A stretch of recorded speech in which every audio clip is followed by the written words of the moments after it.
పోలవరం ప్రాజెక్టుకు సంబంధించి 12,127 కోట్లకు కేంద్రం ఆమోదం తెలిపిందని కేంద్ర పౌర విమానయాన మంత్రి కింజరపు రామ్మోహన్ నాయుడు తెలిపారు.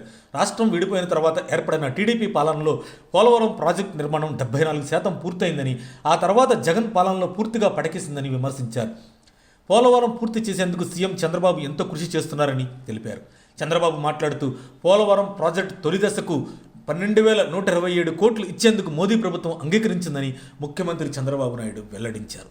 పోలవరం ప్రాజెక్టును నాశనం చేసిన వారి గురించి మేము ఆలోచించడం లేదు, ముందు ఆ ప్రాజెక్టు ఎలా పూర్తి చేయాలన్నదే మా ఆలోచన అని చంద్రబాబు అన్నారు. 2019లో మేము మళ్ళీ అధికారం చేపట్టి ఉంటే 2021 నాటికి ప్రాజెక్టు పూర్తి చేసి చూపించేవాళ్ళు. జగన్ అధికారం చేపట్టిన నాటి నుంచి పోలవరంపై కక్ష కట్టినట్లు వ్యవహరించారు. మోదీకి, కేంద్ర ఆర్థిక మంత్రికి ధన్యవాదాలు సీఎం చంద్రబాబు తెలిపారు. ఇక కొత్త డయాఫ్రామ్ వాల్ సహా 2027 మార్చిలోగా తొలిదశ పనులు పూర్తి చేస్తామని చంద్రబాబు అన్నారు.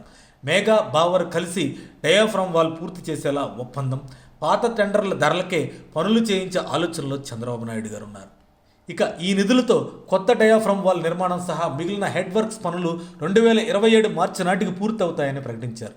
పోలవరం తొలిదశ పనులకు నిధులు మంజూరు చేస్తూ కేంద్ర కేబినెట్ నిర్ణయం తీసుకున్నందున హెడ్ వర్క్ పనుల కార్యాచరణ సిద్ధం చేస్తున్నామని చెప్పారు. నిన్న రాష్ట్ర మంత్రివర్గ సమావేశం జరుగుతున్న సమయంలోనే ఢిల్లీ ప్రధాని కార్యాలయం నుంచి చంద్రబాబుకు ఫోన్ వచ్చింది. బాబు లేచి బయటికి వెళ్లి మాట్లాడి వచ్చారు.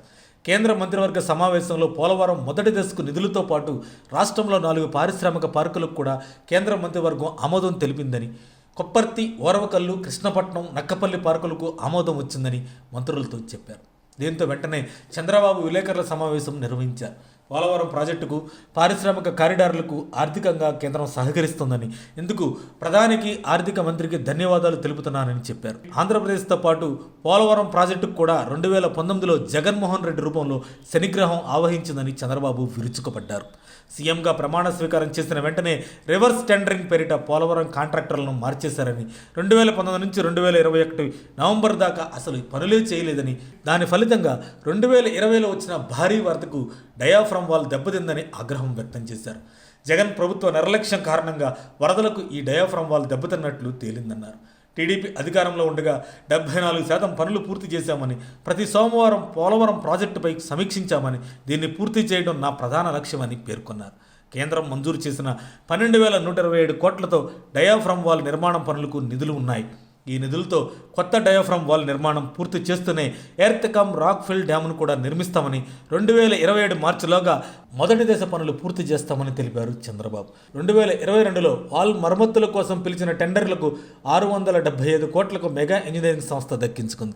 కానీ గతానుభవాన్ని దృష్టిలో ఉంచుకొని ప్రస్తుతం నిర్మాణాన్ని చేపడుతున్న మెగాకే కొత్త వాల్ నిర్మాణ బాధ్యతలు అప్పగించాలని చంద్రబాబు ఆలోచిస్తున్నారు. 2022లో డయాఫ్రామ్ వాల్ మరమ్మతులకు 675 కోట్లకు మెగా కోట్ చేసింది. ఆ ధరలనే అలా కొనసాగిస్తే ఇప్పుడు కొత్త వాల్ నిర్మాణానికి 990 కోట్లు అవుతుందని అంచనా. పాత టెండర్ను కొనసాగిస్తూ కొత్త వాల్కు అవే ధరలు అమలు చేస్తే అదనంగా మెగాకు 315 కోట్లు చెల్లిస్తే సరిపోతుంది. అంతేకాకుండా డయాఫ్రామ్ వాల్ నిర్మాణంలో అనుభవం కలిగిన జర్మనీ సంస్థ బావర్తో కలిసి మెగా నిర్మించేలా ఒప్పందం కుదిర్చితే భవిష్యత్తులో ఏ విధమైన సమస్యలు రాకపోవచ్చని చంద్రబాబు విలేకరుల సమావేశంలో అన్నారు. డయాఫ్రామ్ వాల్ నిర్మాణంలో బావర్ ప్రమేయం కూడా ఉండేలా చర్యలు తీసుకుంటామని చంద్రబాబు స్పష్టంగా చెప్పారు.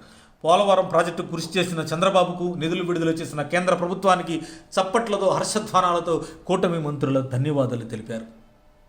మరిన్ని అప్డేట్స్ కోసం మా కాయ్ టీవీని సబ్స్క్రైబ్ చేసుకోండి. మా వీడియో కనుక మీకు నచ్చినట్లయితే లైక్ చేయండి, షేర్ చేయండి. మీ విలువైన అభిప్రాయాలను కామెంట్ బాక్స్లో తెలియజేయండి.